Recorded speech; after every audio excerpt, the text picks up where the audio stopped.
when Uhuru was president, a lot of people that ended up in Ruto's government were facing cases, yes? So you had your case. Aisha Jumwa had a case. I think hers was a murder case. And Linturi had an attempted rape case. All these cases got dropped as soon as Ruto became president. Yes. Most of those cases. That shows that it was not the an independent DPP judiciary. under Uhuru was not independent. The DPP under Ruto has not been independent. Why most of those cases were dropped is because they were political. In fact, in my case, the DCI saw an affidavit to say that they were pressurized to prosecute me without evidence. And that is how I was let off the hook. So it was not because you had become the deputy president? No, it is because they had filed a case against me without evidence and they were being pressurized. And they didn't like it. So the minute I came in, the people who was pressurized them had left. So they were free now to exercise their mind. The DCI saw an affidavit to say we had no evidence against this man. We want the cases to be dropped. And that was it. So how would you say that a rape case was political?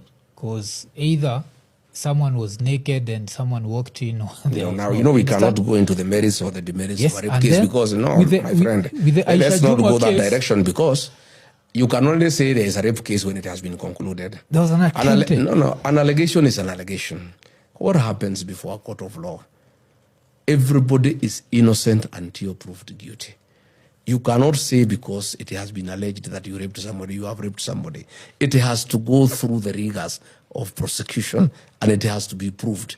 In that matter, the case was never heard and then it was terminated. So you cannot say somebody had been raped because it has not been proven. No, it was attempted rape. Whatever it is attempted, even if it's attempted, for it to become a crime, it has to be proven. The reason why I was bringing it up was during Uhuru's time, when Ruto had a case for grabbing Muteshi's land, he went through the whole thing. It was step by step, until the case was concluded and Muteshi won.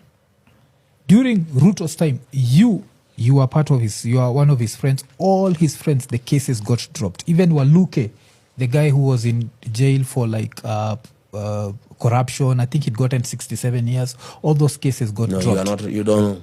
All those Let me correct you. Let me correct you. No, it's also that's good. Where I have a problem. No, it's also not good to make a blanket statement that is not true. Waluke's case was not dropped. The Kenyan Constitution has mechanisms to address legal issues. Criminal matters, you are taken to a magistrate's court. You have a right of appeal at the High Court, at the Court of Appeal, and the Supreme Court.